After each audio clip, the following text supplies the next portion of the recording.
Hello everyone, welcome back to the course of software engineering. This video is brought to you by Newton's group of institutions. This is Arvind Egireddy from the Department of Computer Science and Engineering. Now in this video, we will discuss about specialized process model. Coming to the specialized process model, software process assessment takes many features from one or more conventional models. However, these special models tend to be applied when a narrowly defined software engineering approach is chosen. Here, there are three different types of specialized process model. First one is component-based development, which promotes reusable components. And the second one is the formal method model, which works on mathematical formal methods or backbone for developing this software. And the third one is aspect-oriented software development, which uses the cross-cutting technology. Now coming to the first one, that is component-based development. So here, the component-based development model, which incorporates many of the characteristics of a spiral model.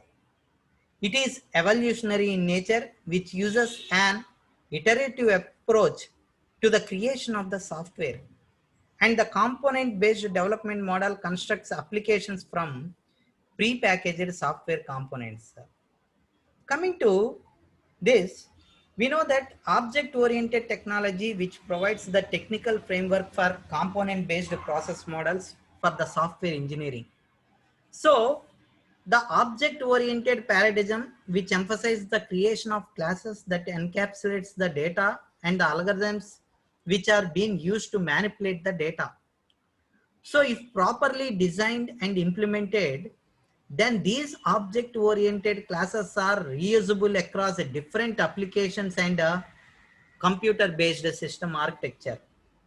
So the component-based development CBD model, which incorporates many of the characteristics of the spiral model, you can see in this particular figure. So it is an evolutionary in nature, demanding an iterative approach to the creation of the software. So however, the component-based development model, which encompasses applications from pre-packaged software components.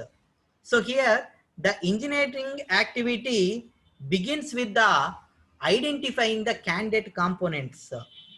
So here, the identified candidate component classes, which is accomplished by examining the data of which need to be manipulated by the application and the algorithms that will be applied to accomplish the manipulation. So here the corresponding data and algorithms are being packaged into a class. So here the classes are created in the past software engineering process, are stored in the class library or an repository. So once the candidate classes are identified, the class library is searched. So here it will look for the library. So if the class library already exists, if they do, they are extracted from the library and they are being reused. Suppose if the candidate class does not reside in the library, then it is the engineer using object-oriented methods. So here the first iteration of the application to be built is then composed using classes extracted from the library and any new classes built to meet the unique needs of the application. So here the process flow then returns to the spiral and will ultimately re-enter the components which are assembled iterations during subsequent passes through the engineering activity. So here the component based development model leads to the software reuse and reusability, which provides software engineering with a number of measurable benefits. So the unique software development process JAC 99 is the representative of a number of component based development models that have been proposed in the industry. So using the unified modeling language UML, The unified process identifies the components that will be used to build the system and interfaces that will connect the components. And using the combination of iterative and incremental development, the unified process defines the functions of the systems by applying the scenario-based approach. So here from the user's point of view, I am talking about. So if it then what it does is it then couples functions with an architectural framework that identifies the form that the software will take. Now here, while modeling the component based development, so here the modeling and construction activities begin with the identification of the candidate components. And these components can be designed as either conventional software modules or either as object oriented classes or packages of classes. And these component based development methods incorporate the following steps to develop the software. First one is available component based products are researched and evaluated for the application domain. And the second, component integration issues are considered. The third, a software architecture is designed to accommodate the components. And fourth, the components are integrated into the architecture. And fifth, comprehensive testing is conducted to ensure the proper functionality. So these component-based development models leads to software reuse and reusability, which provides the software engineering with a number of measurable benefits. So this model helps us to reduce the development cycle time as well as the project cost. Now, let us see the problems in component-based development model. Components trustworthiness. So here the first problem is components trustworthiness. How can a component with no available source code be trusted? Because we are incorporating, there will not be any source code. So without the source code, how can we trust it? That is the first problem here. And the second problem is component certifications. So here, who will certify the quality of the component? That is the second problem. And the third problem is requirements trade-off. So how do we do trade-off analysis between the features of the one component and the other? That is the third problem. Now coming to the second model, that is the formal methods model. So here, every software engineering methodology is based on a recommended development process proceeding through several phases: requirements, specification, design, coding, unit testing, integration, system testing, and maintenance. So here, the formal method model, which encompasses set of activities that leads to formal mathematical specification of the software. So here the formal methods enable a software engineer to specify, develop and verify a computer system by applying rigorous mathematical notations. So formal methods can be a foundation for designing safety critical systems, can be a foundation for designing the complex systems, and which provide support for program development. So when a mathematical methods are used during the software development, they provide a mechanism for eliminating many of the problems that are difficult to overcome using other software engineering paradigms.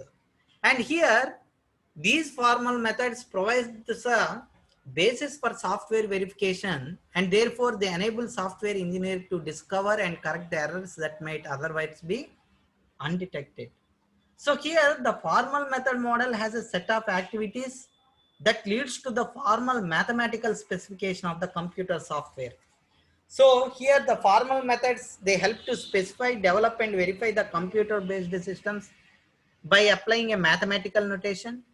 Ambiguity, incompleteness and inconsistency can be discovered and corrected more easily.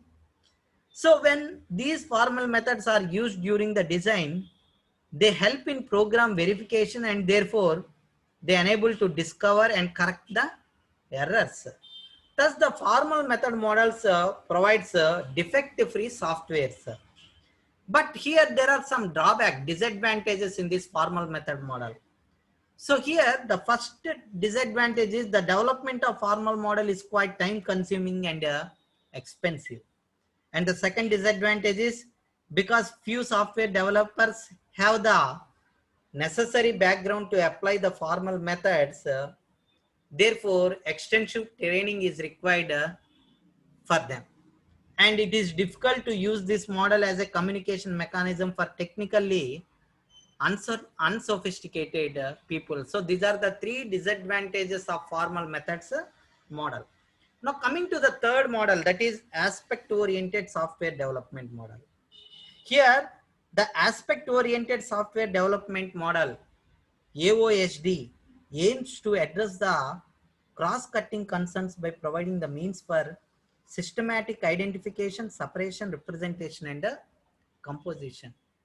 So here, cross-cutting concerns are encapsulated in separate modules which are known as aspects so that localization can be promoted, and this results in better support for modularization. Hence, this reduces the development, maintenance, and evolution cost. So, some cross-cutting concerns are high-level properties of the system like security and fault tolerance. Others are concerned on effect functions like example, the application of the business rules, while others are semantic or systematic. So they take task synchronization and memory management. So here it addresses the limitations which inherent into other approaches, including object-oriented programming. So AOSD aims to address the cross-cutting concerns by providing means for systematic identification, separation, representation, and composition. So yes, aspect-oriented software development, AOSD is often referred to as aspect-oriented programming, AOP. That's the reason we call it as an AOP.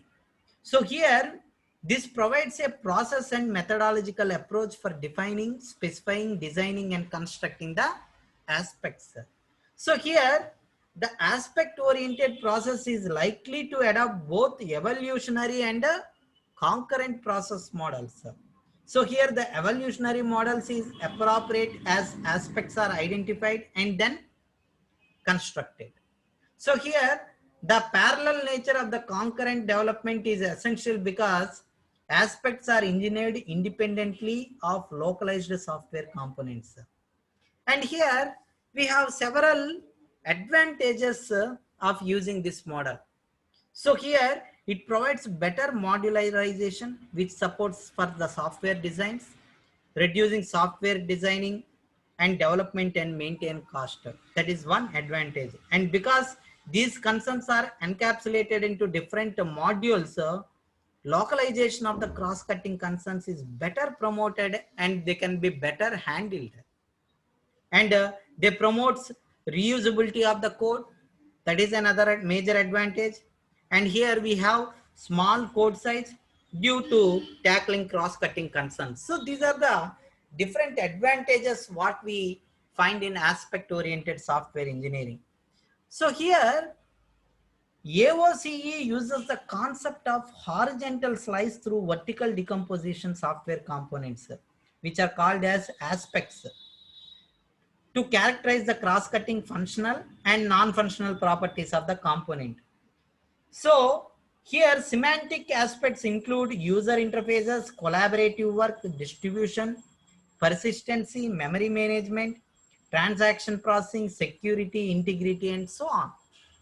So here the components may provide aspect details relating to a particular task such as viewing mechanism, extensible affordance and interface kind like user interface aspects, event generation, transport and receiving like distributed aspects, data storage or retrieval and indexing, which are persistency aspects, authentication, encoding and access rights, which come under the security aspects, transition, atomicity, concurrency, control, and logical strategy, which come under transaction aspects and so on. So we can overcome all these if we are going to use the aspect oriented component engineering.